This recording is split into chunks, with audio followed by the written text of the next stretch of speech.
Yeah, I'm definitely a Kent boy. Born and bred on the Isle of Sheppey. Oh, on the Isle of Sheppey? Yeah. Don't hang me for that. Pretty rough upbringing, you know, parents were incredibly disciplined.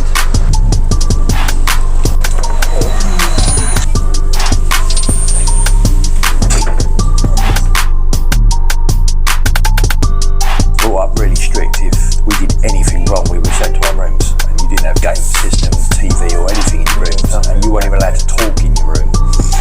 It was get up there, you're up there for that and like punishment. And it would be up there sometimes for a week at a time. You weren't allowed out of your room other than for ablutions, you know, and go to the toilet.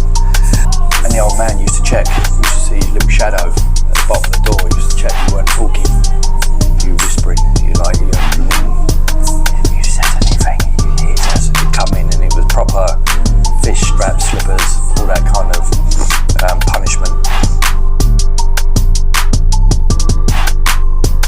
So with that, it was defend yourself or get beaten. Plenty of fights. Didn't really particularly make me tough, just emphasised to me how dangerous the world was. Experienced an intense headache. I'd never had a migraine before, so I had no common frame of reference to compare it to. Went through the day, it didn't go at all, the headache. Went home, told the wife about it, and just sort of like, you know, I hope it goes in the morning, I really don't like it, you know.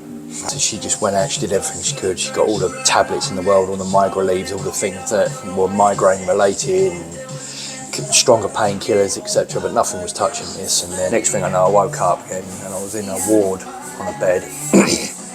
And the missus was next to me. She went, "Oh, thank God," like that. And I looked around, and my dad was there, my brothers were there, my sister was there, and I was linked up to a catheter. And then I just naturally, for some reason, just out of reflex, went to touch the top of my head, don't know why. And then the wife grabbed my wrist and she pulled my hand down. Someone does that to you, you think, that's not right. So I went up here, and I'll send you the pictures later, and I felt my head and I could feel all these staples, metal staples in my head, and it was all crusty, and I was pulling bits, and I was all dry blood and stuff, and my hair was like shaped in this crescent shape, and I was like, and I just turned to her and she just looked all sorrowful at me, and I went, "I'm stage 4 now." And my sister was there and she was going, "I thought we'd lost you. I'm really sorry, I'm going to have to tell you, but you have progressed to stage 4 now." I said, "That doesn't come as a surprise for me." That wasn't me necessarily accepting it. A cancer diagnosis is pretty final as far as I was concerned, especially when you went stage 4, because I was introduced to a lot of experimental medication, which I agreed to take. I would take anything, because you're clutching, you know, you're clutching at anything that will just give you some reason or some positivity that you've done something, at least having a go of extending your life expectancy. So I was happy with all of that. That come with a ton of various checks, eyesight tests, heart tests.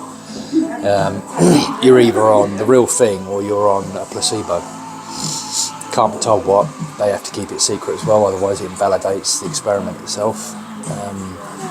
But I kind of drew the conclusion that I was on the real thing, because my heart was having problems.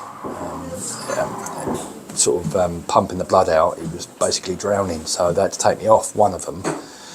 Allow the heart, being a muscle, allow the heart to recover. It did recover, thankfully, and then go back onto it slowly, so they can draw the conclusions.